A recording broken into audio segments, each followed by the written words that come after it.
Ladies and gentlemen, Proverbs 22 and 23 says,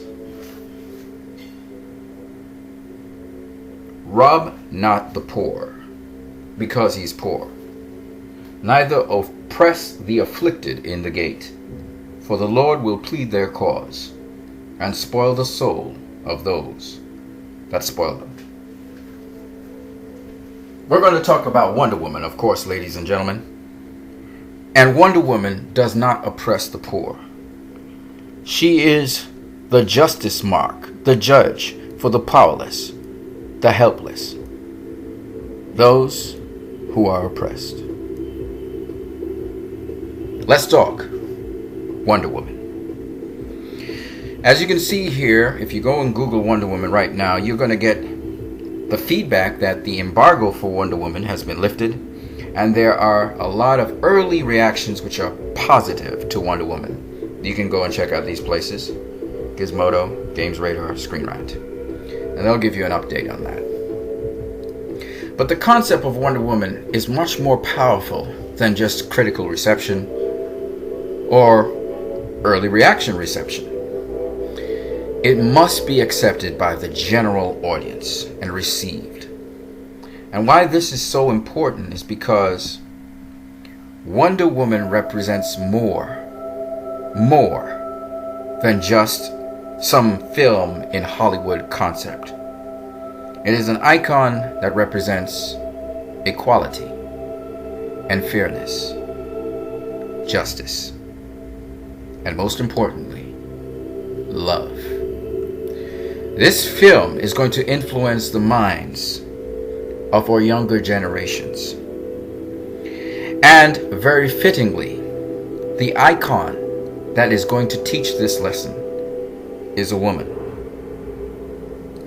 I've already spoken in depth about women and our mothers. Primarily, I want to stay with our mothers for a minute. Our mothers are probably, between the two parents, the most influential in how we continue and conduct our lives from birth to death. You see, the connection between our mothers and ourselves is so profound that we are not even aware of the impact it has on us. The network, the glue that keeps the family together. Yes, our fathers are very important, but is the mother. The mother is the one that has the intuition and also can feel what her children feel. This is not a connection a father has.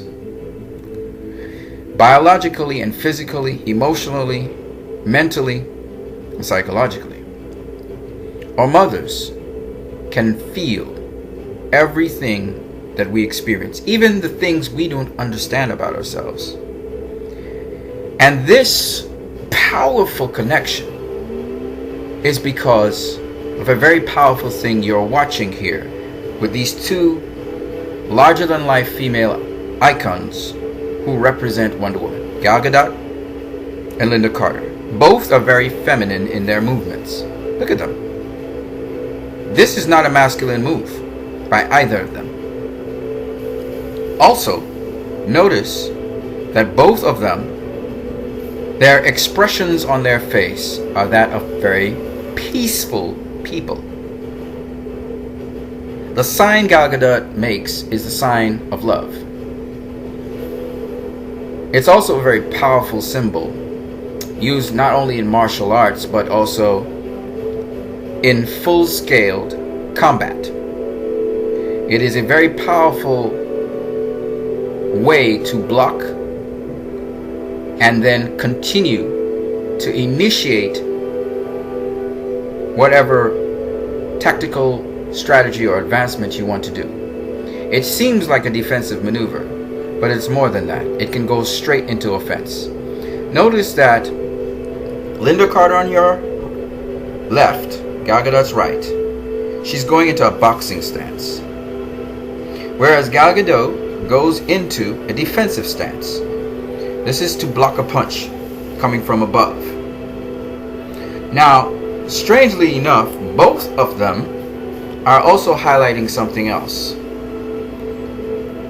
Gal is highlighting the symbol of love and the symbol of power, whereas Lynda Carter is symbolizing a readiness to go into battle, a readiness to go into battle, to fight for this powerful concept. This movie is powerful and empowering not just to young girls, but to the women who go and watch it. Feminism is there because, just like racism, sexism, and gender inequality still exist in this world. Women work and do the same task, and sometimes even more, at a higher quality and higher standard, and get paid less than men still in this world today. Women who are very qualified in an area of field, no matter what it is, are still taken less seriously, even today. While women and men do operate differently and conduct themselves differently socially, it is still sad that in this society today, they are still ignored, socially and also culturally, even in the most progressive societies. Still, a person is not valued on the merits of what they are, how they are qualified, what they can do. In this world, we are not here to just receive things, but to serve. Our purpose is what keeps us from being depressed and dying. We cannot continue along the lines of oppressing our women and oppressing our younger people. A lot of times, a lot of negative media comes out about the youth in society, and to a high extent, a lot of negative media is perpetrated about women. Women's sexuality is exploited, and the power of women is also exploited, and it's usually the women on the receiving end of the oppression. It is time for these things to change. And this movie, Wonder Woman, is a step in the right direction. It took 76 years before this great superhero could grace the big screen with her own movie. You must understand how terrible it is to say this. It is a shame that she did not appear before Superman, seeing that she came out very successfully on television before the Superman 1978 movie. And we're going to talk a little bit more about her progress right now.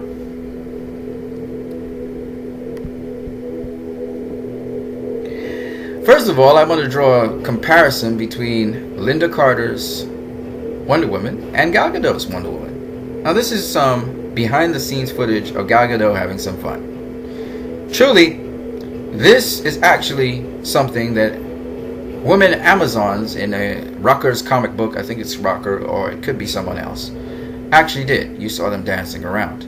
But here's the very interesting thing. It also produces a very beautiful connection between Gal Gadot having fun and spinning around and Lynda Carter transforming into Wonder Woman. Now, while Lynda Carter's own is much more balletic, it's interesting that they actually, to enjoy themselves, that is the Amazons, in the comics and otherwise, actually did spin themselves around and have a jolly old time. So there is a connection between this iconography and this iconography. And while Gal probably won't spin around in Wonder Woman, and I know a lot of people love the charm of this, the magic of it, there may be a connection that may be able to, in future Wonder Woman movies, connect this to this. Just an idea. Now, Wonder Woman, 75 years in the making. I want to tell you something I have noticed, that history repeats itself. And we're about to look at that right now. Wonder Woman in her inception, the very first Wonder Woman, this Wonder Woman came on the scene and made a big stir. But how did she do that? We're going to talk about the transition from that Wonder Woman to this one. Both epically beautiful, wonderful, and hence Wonder Woman. Every single woman in this world is wonderful. Our mothers are wonderful, our aunts, our nieces, our granddaughters, or daughters. Every woman in this world is a wonder. And so Wonder Woman symbolizes every single woman and every single woman to be in this world. She transcends the simple boundaries of a comic book to become a tremendous icon in the world today. But she began not with her own comic. She starred in All-Star Comics and became an instantaneous hit. Her creator, Charles Moulton, was the person to make her. But Charles Moulton actually was inspired to do so because of his wife and her friend. In fact, it was his wife's idea to create an icon, to create Wonder Woman. And I would not be surprised that Charles Moulton is the person who gets credit for creating the character, but really it was his wife's idea, and she was the one actually giving him the material and creating the character. But in a world which was dominated by men, her name will never appear in the credits. He was a psychologist. What was she? Was she qualified to make a comic book, a comic strip? Was it really Charles Moulton who created Wonder Woman? Think about these things.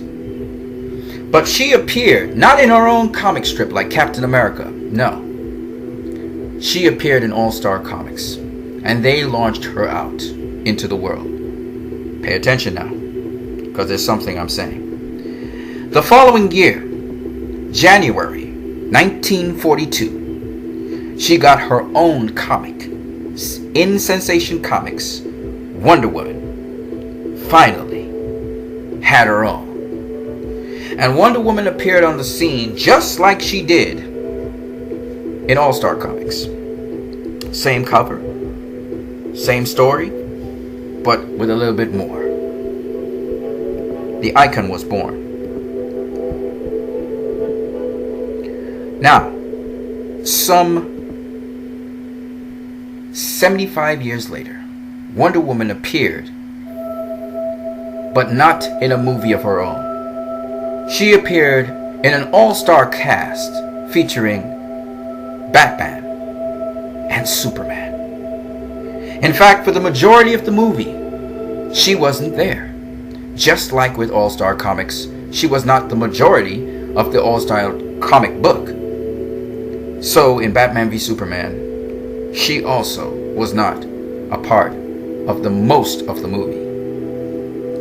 And then she appeared in one of the greatest debuts of all time, Wonder Woman, with her famous symbol of love and power and wisdom and justice, came out of the sky like an angel, like an avenging angel. And she appeared to stop Batman from getting disintegrated by Doomsday. One of the most spectacular entrances in any comic book movie of all time. She had appeared after 75 years. Superman had his debut in the movies. Batman had his debut in the movies. And many years later, Wonder Woman finally got her debut. And what a debut it was. The entire world took notice of her. And boy, was she badass. She didn't just block. She didn't just block Doomsday's blast. She showed power. She returned a blast of her own that blasted Doomsday backwards. And then, if that wasn't enough, she showed she was the only one who could take on Doomsday and actually get him in a compromised position. For the first time, we saw a powerful woman as a main superhero take on a powerful being and literally have him pushing back. She wasn't just fierce, she was tactical. She wasn't just powerful, she was wise. She was bred for war. As you can see, she revels in the fact that she has a challenge. The greatest warrior of all of the Justice League, Wonder Woman, had appeared on the screen. One of the greatest entrances of all time. Then, like she did in Sensation Comics, she got her own movie. Now, after 76 years, we finally get Wonder Woman. We see that she is a woman, but we also know she is a terrible wonder. And on June 2nd, 2017, you will witness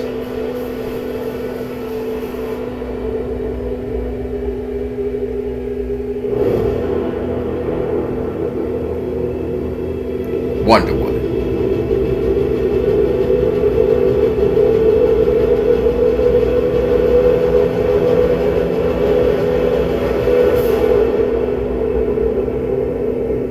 You guys have a great one.